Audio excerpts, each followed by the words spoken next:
ఎందుకంటే మొన్న ఢిల్లీ ముట్టడి పోయినప్పుడు మహిళా నాయకులు ముందుండి నడిపారు అనమాట ఉద్యమాన్ని. ఏఐసిసి ముట్టడి కాంగ్రెస్ ప్రభుత్వానికి బుద్ధి వచ్చి మరుసటి రోజే సాయిశ్వరాచారి కుటుంబాన్ని వాళ్ళు పరామర్శించడం జరిగింది. అంతవరకు అది బలిదానం కాదని చెప్పారు అనమాట. వాళ్ళు ఏదో బై మిస్టేక్ జరిగిందని. కానీ మేము ఢిల్లీలో పెట్టిన ముట్టడి తర్వాత మొత్తం రాష్ట్ర వ్యాప్తంగా సంచలనమై మహిళా నాయకులు ముందుండి నడిపారు ఆ రోజు ఉద్యమాన్ని. ఆ రోజు అందరూ ఉన్నారు, బుద్ధ సత్యమని ఉన్నారు, అక్కడ ఉన్న సతీష్ ఉన్నారు, నీలం ఉన్నారు, అందరూ ఉన్నారు. కానీ వాళ్ళ ధైర్యానికి మెచ్చుకొని నిజంగా ప్రభుత్వం కూడా భయపడి సాయేశ్వరాచారి కుటుంబానికి సహాయం అందించడం జరిగింది. ఒక కాంట్రాక్ట్ జాబ్ ఏదో ఇది బీసీ సంఘం, జాతీయ బీసీ సంఘం సాధించిన విజయం. గత 2 సంవత్సరాల నుండి మనం చూస్తుంటే ఆర్ కృష్ణ గారు ఎన్నో ఉద్యమాలు చేస్తుండు.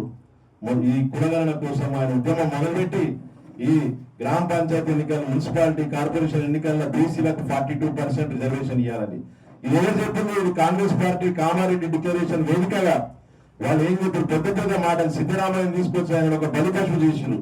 అంటే మీరు బీసీలో బలిపశువు చేస్తారు, మీరు వాళ్ళతో వాగ్దానాలు ఇప్పించి. ఎట్లయితే ఇంటికి ప్రభాకరాన్ని మీరు పెంచి పోషించి అలా కుటుంబాన్ని మొత్తం పిల్లలు చంపుతుంటే మీరు కెమెరాలు పెట్టి చూస్తున్నారు, వీడియోలు చూసుకుంటా కూర్చున్నారు. ఒక బీసీ బిడ్డ ఎలక్ట్రిక్ ప్రభాకరాన్ని చచ్చిపోతుంటే, ఒక బీసీ బిడ్డ చచ్చిపోతే మీకు బాగా కాదు. ఎక్కడో పాలస్తీనా గాజా గురించి కాంగ్రెస్ పార్టీ 50 స్టేట్మెంట్లు ఇస్తారు. ఎట్లా కనిపిస్తున్నాం బీసీలు? మేము అమాయకులం అనుకుంటున్నారు. పాలస్తీనా దేశం కావాలని కాంగ్రెస్ అంటది అని ఇక్కడ బీసీలకు 42% రిజర్వేషన్ల గురించి కాంగ్రెస్ పార్టీ ఒక్క స్టేట్మెంట్ లేదు. ఒక్క స్టేట్మెంట్ అధికారికంగా వాళ్ళ పార్టీ తరఫున లేదు. మీరు గూగుల్లో పెడితే 50 స్టేట్మెంట్లు కనిపిస్తాయి మీకు. యాసరాల పట్టి పట్టుకొచ్చి అవార్డులు ఇస్తారు కాంగ్రెస్ వాళ్ళు. ఇక్కడ బీసీ 6 ఏళ్ల నుండి రోడ్ల మీద ధర్నాలు, స్ట్రైక్లు, హాస్టల్.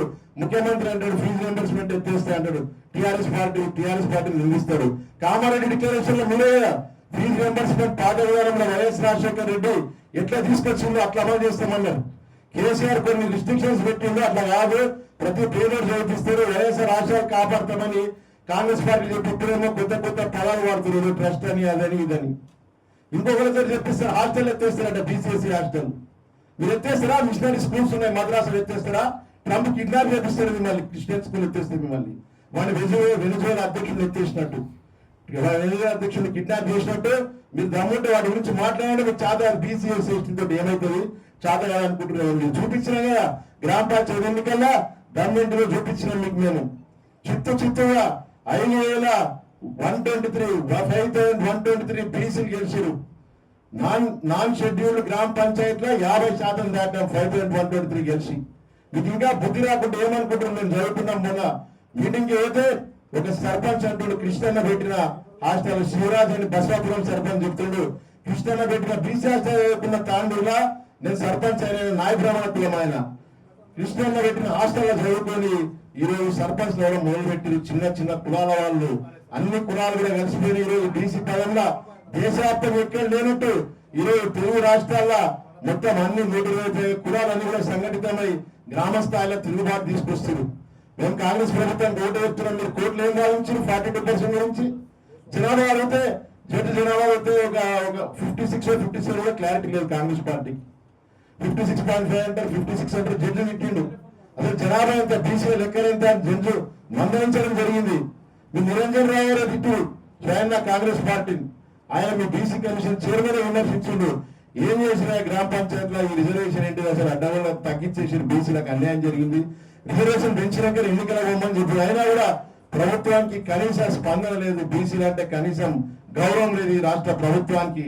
ప్రభుత్వాన్ని చెప్తున్నాం ఇప్పుడు మున్సిపాలిటీ ఎన్నికలు నడుస్తున్నాయి. ఇప్పుడు మున్సిపాలిటీ ఎన్నికలు మీరు వైఖరి మార్చుకోలేదు. అప్పుడంటే 3,000 కోట్ల ఫండ్ ఇదైపోతుంది, ల్యాబ్స్ అయిపోయాయని మీరు చెప్పారు. 3,000 కోట్ల ఫండ్ ఇప్పుడు ఏం ల్యాబ్స్ లేదు. అయినా కూడా మీరు ఇది అవరుగా మీరు కథం చేద్దాము, ఫస్ట్ ఈ రిజర్వేషన్ అంశాన్ని తొక్కిపడేద్దాము, ఈ 42% మీరు ఏదైతే ఇస్తా అని చెప్పారో తొందరపాటు చర్యలతో ప్రభుత్వం పోతుంది.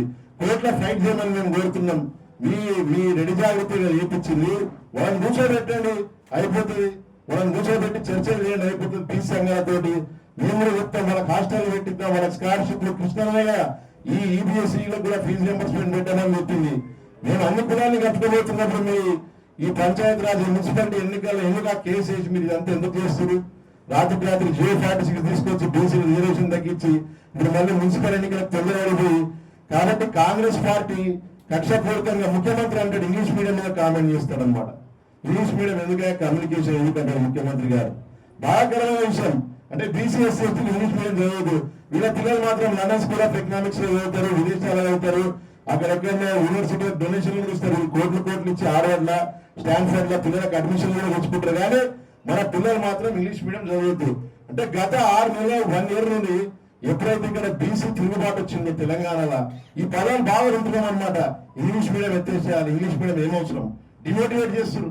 అప్పుడు గతంలో ముఖ్యమంత్రి అన్నాడు పిల్లలు ఎవరో దోకళ్ళు అంటారు, ఇప్పుడు మళ్ళీ అదే ముఖ్యమంత్రి 2 అనాలంటారు. అంటే ఏం చెప్తున్నారు అసలు? ఈ కులాల గురించి మీరు ఏం ఆలోచిస్తారు? English medium BC SC SC hostel ఎత్తేయడం ఒక దాడి జరుగుతుంది ఈ కులాల పైన. తెలంగాణలో ఎట్లా వీళ్ళలోకి తిరుగుబాటు వస్తే రేపు 70 మంది ఎమ్మెల్యేలు అయితే వీళ్ళు చైతన్యం అయితే వీళ్ళని తొక్కాలన్న ఆలోచనతో కాంగ్రెస్ పార్టీ ఒక రాహుల్ గాంధీ గారు ఢిల్లీలో ధర్నాలు చేస్తారు, రోడ్ల మీద కానీ పార్లమెంట్ ఇప్పటివరకు ఒక మాట మాట్లాడలేదు బీసీల గురించి. ఆయన న్యాయ సమ్మేళనం పెడతారు. రాహుల్ గాంధీ గారు బీహార్ లో పెట్టిండు, బీహార్ లో పెట్టి ట్విట్టర్ లో పెడతారు న్యాయ సమ్మేళనం అని. బీసీల గురించి మాట్లాడతారు. అక్కడ బీసీలకు అన్యాయం జరిగింది మా పార్టీ పెట్టుకుంటే పిఎం ఆఫీస్ లో 3 వేలని చెప్తారు రాహుల్ గాంధీ. కానీ పార్లమెంట్ లో ఒక ప్రైవేట్ బిల్ పెట్టలే, ఒక రెవల్యూషన్ పెట్టలే, కనీసం ఒక ప్రశ్న కూడా అడగలేదు. కనీసం